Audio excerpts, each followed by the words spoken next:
I believe in Bharat, I believe in Prime Minister Modi, and so I therefore also believe in the $10 trillion economy. The chances are that we can grow faster than 10% in current dollar terms, not slower. What it took Europe and the United States half a century to a century can be accomplished in much shorter time periods. Closed economy model with which we started under Pandit Jawaharlal Nehru, that model has now been replaced and there is consensus around it that we want to progressively move.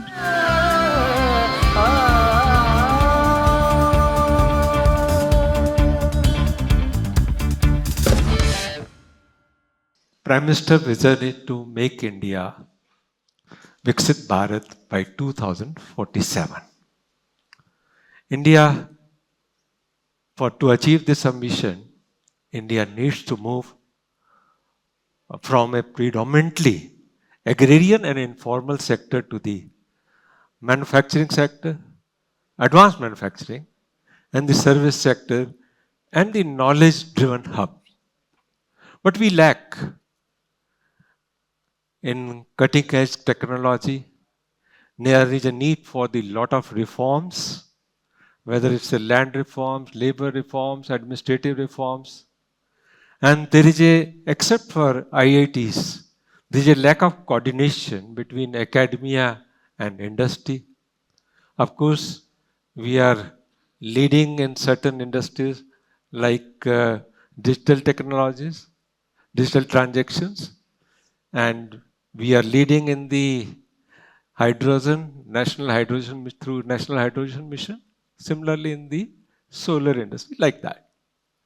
So, with this background, I would like to invite you to address the audience. Well, thank you very much. Let me just begin by stating upfront that I believe in Bharat, I believe in Prime Minister Modi, and so I therefore also believe in the $10 trillion economy about which I shall speak.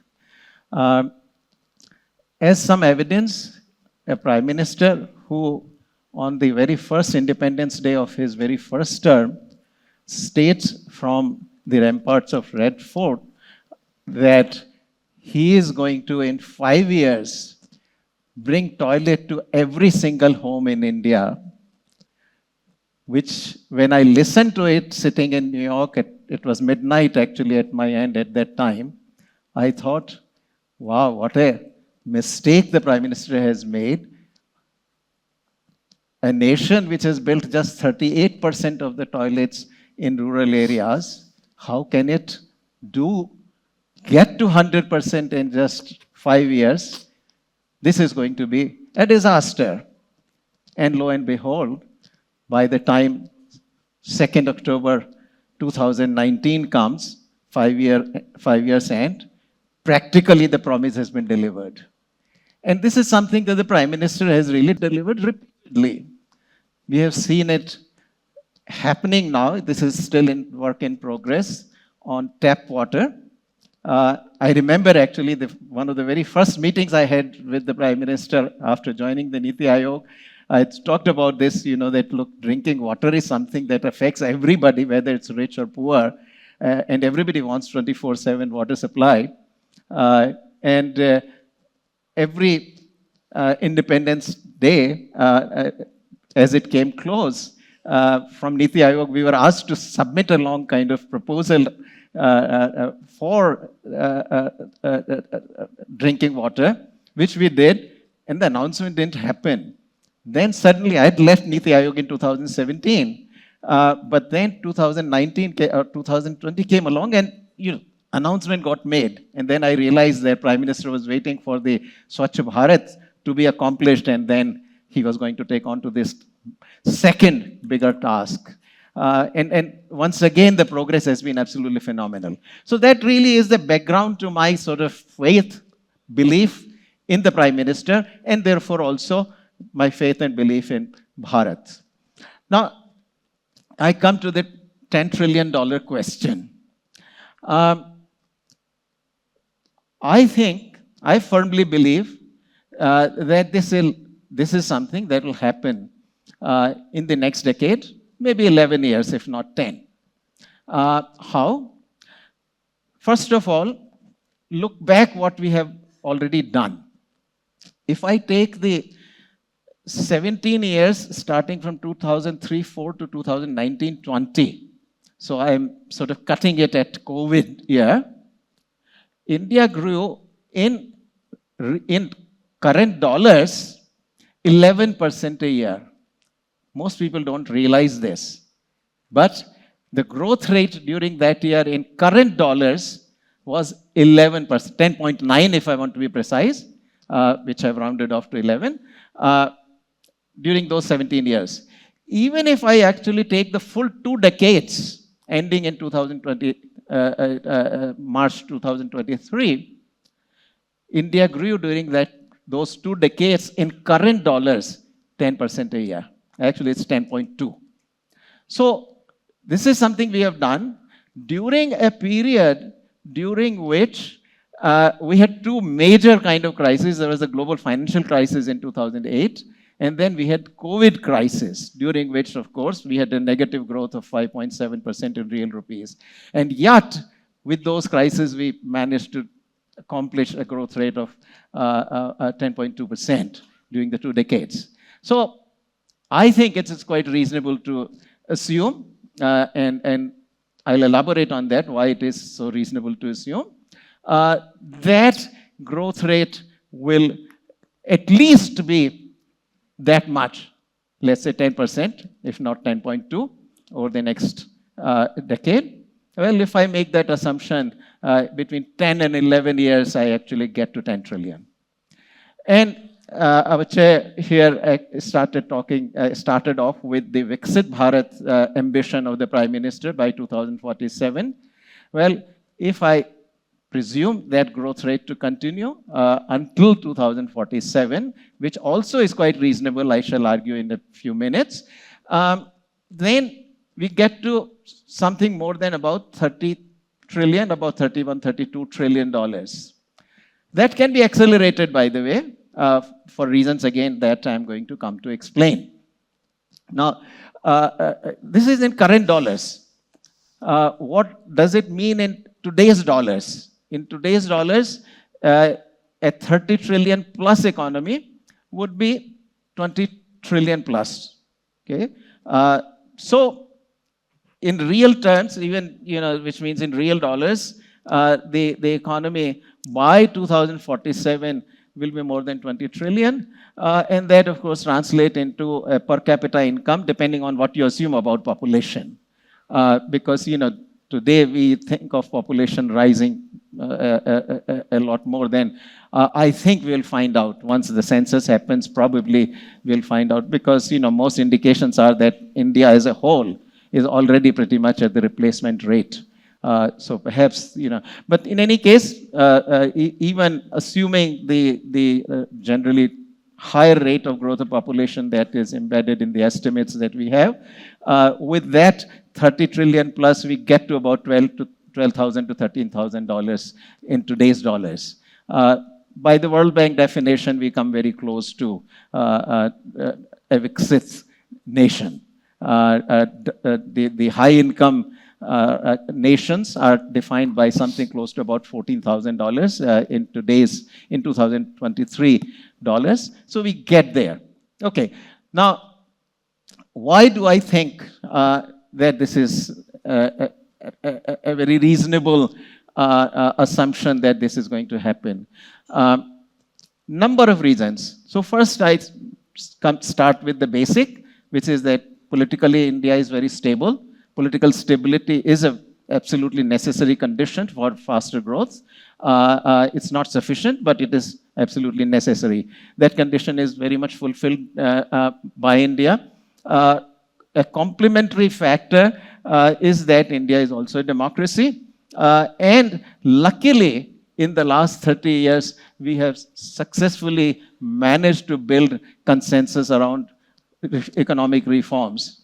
The socialist and inward-looking closed economy model with which we started under Pandit Jawaharlal Nehru,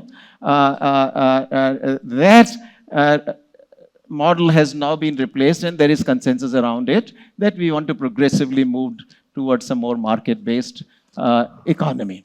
That consensus within a democracy once formed is something that sustains. Unlike in an authoritarian regime, where rapid change is possible, but it goes in both directions. So when Deng Xiaoping came in late 1970s, after the death of Mao, and made a decision that he's going to now move China into a market-based economy, he could accomplish that change relatively faster, certainly faster than we were able to do. We started in 91. It has taken 30 years to get where we are, and we are still work in progress. Deng Xiaoping could do it much faster. But at the same time, in an authoritarian regime, the reverse can also happen, as we are now observing under President Xi. That is far less likely to happen in India. The change may come more slowly, but certainly it will sustain. So that's my first major factor why I think we are going to achieve this stable growth. Second, I would say, is that currently our income is still relatively low. Unlike the East Asian economies, South Korea, Taiwan, Singapore, last one being China, we've not grown at a 10% kind of rate. And that is, in effect, the result of the slower consensus for reforms, and we have been building that over time. And so clearly we have grown less than 10% a year. But the result of that is still our per capita income at about 3,000 is relatively low. China's is about $13,000. South Korea is about $34,000. What that tells you is that we have a lot of scope, actually, even with the existing technologies. Now remember that effectively by having the right machines, creating right skills, the existing technology already allow you a living standard of something like $13,000 per year, or $35,000 per year in the case of South Korea. This is clearly within our reach. In effect, actually, when the lesson of the post-Second World War economic development in the developing countries, particularly in the fast-growing economies, is that what it took Europe and the United States, half a century to a century, can be accomplished in much shorter time periods. And likewise, because the technologies, we are not constrained by technology, because technologies exist actually which allow you this kind of higher per capita income to be reaped, provided you have the right machinery and you got right skills, both of which can be acquired over time. So that's my second factor. The third, I think, is our population.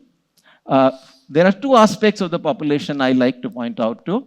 One is the size itself. The fact that we are now the largest country by population gives us an advantage. Nowhere is this advantage more visible than in the digital economy.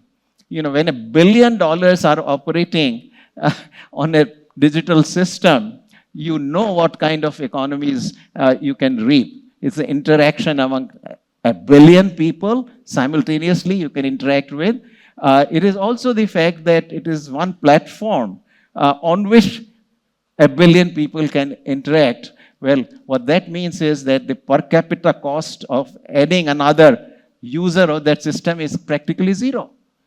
The marginal cost of expanding this system is practically comes down to zero. It's very low cost. That's the advantage of the scale. Same for infrastructure. You build a road, lot of people around it, they can all use it. Medical services, networks that you want to create, schools, networks you want to create, all that actually gives you scale economies. So once again, that is one factor. That's from the size. But also there is the advantage of the youth. And not only we are large, but we are also a young nation. And this is something I've been noticing in my current job as I travel through India. It is unbelievably visible, actually, how and wherever you go, and there is a lot of crowds where the commission goes to visit, and you see this mass of youths around there. Now, that is a huge advantage. Not only youth have much more energy, but also the fact that if you got larger young population per, say, 1 million people, that means more people are producing, and therefore automatically for that reason output per million people is higher, because simply a larger proportion of the work of that population is working rather than being dependent on the working population. So that already gives an advantage. In addition, the young are the ones who are doing savings, which is what accumulates the country's capital. And so that is an added advantage of the demography. Last factor, let me point out, is the fact that a whole lot of reforms have already been put in place. Over the past 30 years, we have been systematically putting reforms in place, and the accumulation of reforms is quite actually impressive now. And so, if anything, some of the really big reforms that the Modi government has done, things like GST, the bankruptcy code, reduction in the corporate profit tax, large number of, and there are a lot of smaller reforms which I am not mentioning here. And above all, we should not forget the breakneck speed with which the infrastructure has been built up. I'm probably in this audience the oldest person, very likely. So I remember India starting, I'm only 5 years younger than the post-independence India is. So I remember actually everything that has transpired since independence in India. And I've never seen the rate at which we are building infrastructure today and the scale on which we are able to do things. I tell you, when reforms had started, my first pessimism went away. In the 1980s, I used to think that India will, never get where the East Asian economies have gone to, because bureaucracy will never let the economic reforms happen. And then Narasimha Rao happened and reforms came. The second, my second pessimism was about infrastructure, actually. One time I came from the United States and I used to take a bus from Delhi to Jaipur. Jaipur was my hometown. And heavy rains, all the roads had broken down. And it was almost impossible, but the bus fellow was very entrepreneurial. Entrepreneurship we always had in our country. So he went around Rewari and whatnot, and all 8 hours. After 8 hours, he got us to Jaipur. But that I sort of left me very depressed that, look, economic reforms will happen, private economic activity can happen. But in the end, roads will have to be built by the government. And where is the government who can build the road? And then came Prime Minister Vajpayee, and he did the Golden Quadrilateral, and I once went, the first time I went onto one of those highways, I said, wow, this is America. These 6-lane long highways and all. That just was most impressive, and I lost my second pessimism. And my third one was about us being able to do things on real scale. And that, I think, has really, is something that Prime Minister Modi has absolutely addressed. So you go and look at the Indian new parliament building, you look at Mandapam in Delhi, you look at the coastal highway in Mumbai, you look at Atal Setu. These are projects on scale that we had never done, and we are now doing them. So that, I think, has demolished my last pessimism also. And that is another reason. These are areas in which we have excelled, we have built up, but full return has still not been reaped. So if anything, the chances are that we can grow faster than 10% in current dollar terms, not slower. Now, having said this, I want to very briefly and quickly run down a few things that the country still needs to do, because there is a lot more scope for us to do. We can grow easily 12, 13%. And that is where some of the outstanding reforms remain. And I'll just catalog them very quickly since my time is getting there, but I've got about 6-7 minutes. First of all, we had passed certain labor laws in 2019-20. They're still pending to be implemented. I think they should be implemented. That's very important for the following reason. Today, about 45 or 46% of India's workforce is in agriculture. Another 40 to 45% is in these enterprises, which are less than 20 workers each. Both the labor productivity in both the agriculture and these very small enterprises is extremely low. And someone had raised this issue about the informal sector, etc., etc. But let me say that my personal thinking is that the solution to the problems of both agricultural productivity and informal sector productivity lies outside of those. Meaning that you need to create better jobs, well-paid jobs for the workers who are not engineers, who are not nuclear scientists, who are not IT specialists. But you need to, for them, create well-paid jobs in the manufacturing and services economy. And that requires these labor laws. So that's my one very important reform that needs to be done. We have to take second, questions. let me, no, I'm following. So, give me. So the second, which I will say, and I'll stop there, but this is very important because it also came out in the previous session about land. I think land is a very distorted market in India where urbanization becomes relevant. And I thought, Ram Madhavji made this very important point that, when you talk about taking the government into outside city, you are talking about creating newer cities. It's not only about taking the government outside the city, but creating newer cities. Newer cities are easier to create if the government gets there. So anyway, there are a lot of these land market related issues. I have actually been writing for almost 10 years that instead of focusing, or certainly in addition to focusing on urban housing, where we give houses to the urban poor, we also need to worry about rental housing. Because the migrants, and this was the point of Mr. Raju really, that when the migrants come out, if there is no low rental housing available for them, they will go to the slums. And that's how the slums get created and they get expanded. Tamil Nadu, by the way, last week, our state visit of the Finance Commission was in Tamil Nadu, and I visited some of the housing that has been created, dormitory housing, in Tamil Nadu by Foxconn, in very much working with the government, actually. The government is very much involved there. But it is housing where all the investment by even the government will recover. I think it's quite credible. I was convinced by it. That's the sort of model we need to create. So that migration really does not result in the creation of these slums. And at least there's 2 or 3 of these different models that Tamil Nadu has worked on, bringing in these larger enterprises are very practical, and that's something that we ought to do. There are other big issues about urban land, because ultimately the rental yields have to be high enough to cover the interest rate. But the yields in our country are 2 or 3%. Rental yields are 2 or 3%. Interest rate is 8 or 9%.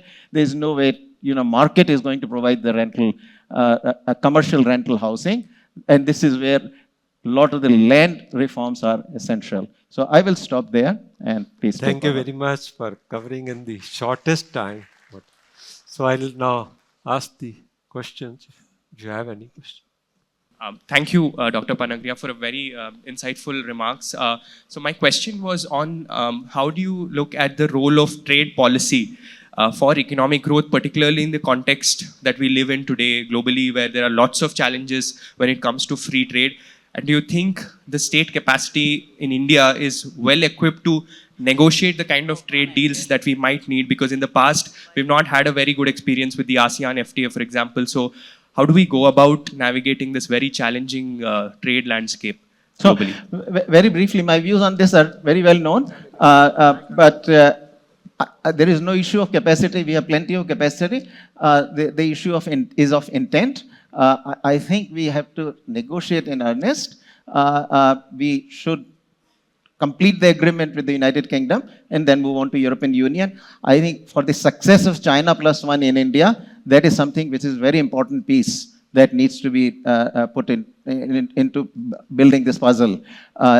Once you do a European Union agreement, I think you've got a very large market which becomes frictionless, both in terms of getting the any inputs that we want to get from the European market, but also for those who locate in India to sell their products in the European market. You get duty-free access to the European market. For our textile and clothing, which is what is going to generate a lot of the good jobs for the masses, that also is a very large market. So that's something I attach a very high priority to. Our Commerce Ministry really ought to aggressively negotiate there. There are some issues. I think this can be done. The agreement with America is a little harder one. There are also now with the current incoming president, there are different kind of challenges there. But certainly the European one can be done.